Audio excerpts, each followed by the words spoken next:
सुप्रभात बच्चों। आज हम कक्षा 7 की पुस्तक बसंत का पाठ 4 कठपुतली इस कविता का भाग 2, जिसमें हम कविता की पंक्तियाँ और उसका भावार्थ को समझने और याद करने का प्रयास करेंगे। आइए आप भी मेरे साथ इसको ध्यान से सुनिए और याद करने का प्रयास कीजिएगा। आइए पाठ 4 कठपुतली कविता भाग 2। इस पाठ के इस भाग में हम कविता की पंक्तियां उसके भावार्थ को जानने का प्रयास करेंगे। कठपुतली गुस्से से उबली, बोली ये धागे क्यों है मेरे आगे पीछे, इन्हें तोड़ दो, मुझे मेरे पाँवों पर छोड़ दो। इस कविता में कुछ शब्द आए हुए हैं, उनका अर्थ जानने का प्रयास करते हैं। पहले कठपुतली का मतलब होता है धागे से बंधी हुई गुड़िया होती है जिसे अंगुलियों के इशारों पर नचाया जाता है।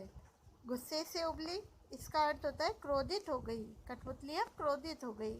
पाँव पर छोड़ देना का अर्थ होता है अपने ऊपर निर्भर होने देना। आइए इसका भावार्थ और व्याख्या जानने का अभ्यास करते हैं।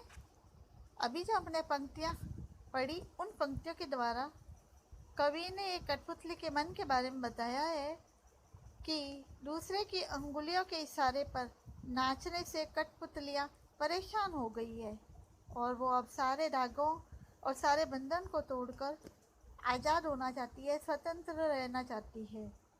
कठपुतली गुस्से में कहती है कि मेरे चारों तरफ लगे इस धागों को तोड़ दो और मुझे मेरे पैरों पर छोड़ दो। मुझे दूसरे लोगों के बंधन में नहीं रहना है, मुझे स्वतंत्र रहना है।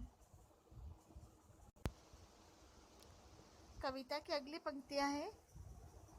सुनकर बोली और कठपुतलियां कि हाँ बहुत दिन हुए, हमें अपने मन के छंद हुए। इस कविता की इस पंक्तियों में और का अर्थ है दूसरी कठपुतलिया के बारे में कहा गया है। मन के छंद छूने का अर्थ होता है मन की बात सुनना। अभी अपन ने जो कविता की पंक्तियाँ पढ़ी, उसका भावार्थ है कि कविता की इन पंक्तियों के माध्यम से कवि हमें यह बता रहे हैं कि पहली कठपुतली की स्वतंत्रता की बात सुनकर दूसरी कठपुतलियों के मन में भी आज़ाद होने की इच्छा जागने लगी और वे भी पहली कठपुतली की हाँ में हाँ मिलाते हुए कहती है कि हमें भी आज़ाद होना है, स्वतंत्र होना है, हमें भी अपने पैरों पर चलने की इच्छा पूरी करनी है। अपनी मन मर्जी से काम करने का उन्हें अवसर कभी नहीं मिला, इसलिए सभी कठपुतलियाँ विद्रोह अर्थात विरोध करने के लिए तैयार हो जाती है। कविता की अगली पंक्तियों में मगर पहली कठपुतली सोचने लगी, ये कैसी इच्छा मेरे मन में जगी। इसमें इच्छा जागने का मतलब होता है चाहत उत्पन्न होना।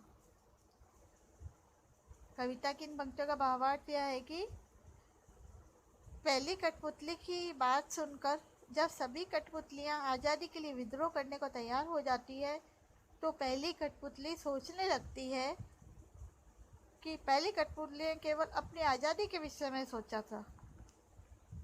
पहली कठपुतली खुद के बारे में ये सोचने लगती है, वो आज़ाद होना चाहती है, इसलिए वह क्रोधित हो गई। परंतु अब जब उसके ऊपर सभी कठपुतलियों की आज़ादी की जिम्मेदारी आ गई है, तो वह सोच समझकर कदम उठाना ज़रूरी समझती है, क्योंकि आज़ाद हो जाना तो सरल है, परंतु अपनी आज़ादी को बनाए रखना बहुत ही कठिन है।